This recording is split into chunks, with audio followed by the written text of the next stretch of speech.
Hello, welcome to this week's Wild Spirits News. I'm Sibylle, and today I'll tell you to break your addiction to stress in 5 steps. When I gave up my daytime job and moved to the sunny Mediterranean, I was looking forward to a slower, simpler life, working my businesses full-time rather than not exactly part-time, but actually full-time on top of a full-time job. I literally worked like 16-hour days in the year and a half before I gave up my job.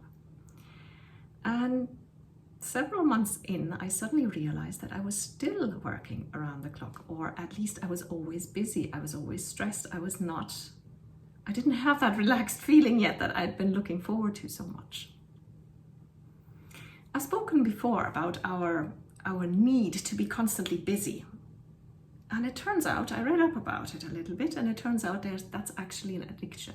You can get addicted to stress, to constantly being busy. And I recognized that was really me. So I started learning about this, and I started applying what I learned. And now I can't say I'm completely zen just yet, but I have learned strategies, and I would love to share those with you, because I can tell you, even so far, on my incomplete journey so far, it has already made a huge difference. So your mission today is to learn 5 ways to break your addiction to stress. Task number 1 is recognize whether you're addicted to stress.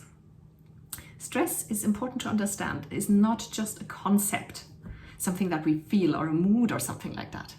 No, stress is actually something that manifests physically. It manifests in our bodies.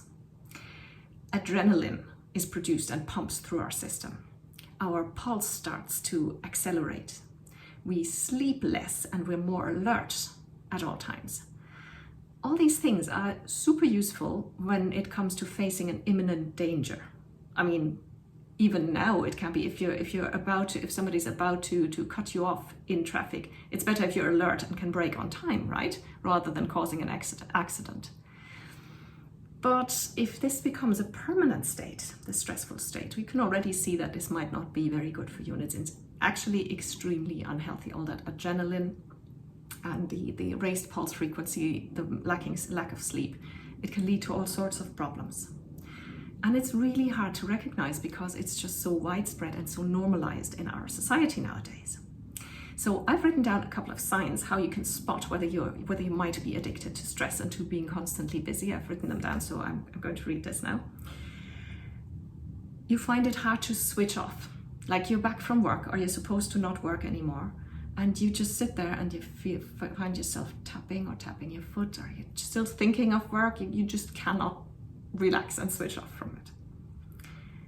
You think of work when you're supposed to have time off. This is kind of related to what I said before. You have trouble sleeping. Any type of insomnia could be related to this.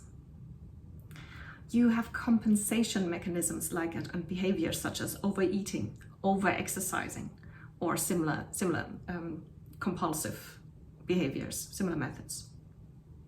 Or you find yourself endlessly watching mindless TV or scrolling through social media for hours without aim or purpose. Or you keep thinking that you'll slow down very soon. That's a trap that I fell into. You always think next month, or in a few weeks, or when this and that happens, then I'll slow down. And it never does. It never seems to actually happen. Task number 2 is called break the addiction. So in order to do this, I first have to give you a bit of a warning. This takes time. I'm feeling this myself now. I'm 8 months in, and I'm still working on this. So give yourself some time, and don't expect to just learn this and be able to put it in practice perfectly within a day or 2, or even a week or 2, because like any other addiction, you need to wean yourself off your drug, so to speak, the drug being adrenaline in this case.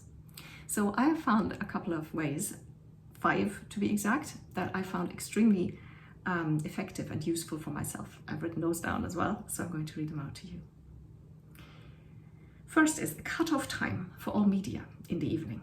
So for me, this is, I'm a night owl. I never go to bed before midnight. So my cutoff time is 10, where I switch off the computer and the TV, radio, my phone goes on airplane mode. So after 10 o'clock, I'm no longer And on some days it's actually 11, but I have a cutoff time that is at least an hour before my bedtime, with no media whatsoever. Number 2, generous blocks of time for passions. Now, obviously I would say that, but passions make you happy, they make you joyful, they bring you in the zone, and you need to ruthlessly make time for them. Like I suggested many times before, schedule it in your calendar and stick to it. Plenty of sleep, that's number 3. So sleep is very, very important, and lack of sleep immediately raises adrenaline and is a stress factor in and of itself without anything else. So look that you sleep enough. Maybe at least for the beginning, try to sleep at the same times, the same hours every night, and in a dark environment, in a dark, cool room, and so on and so forth. So look at your quality of sleep as well as the quantity.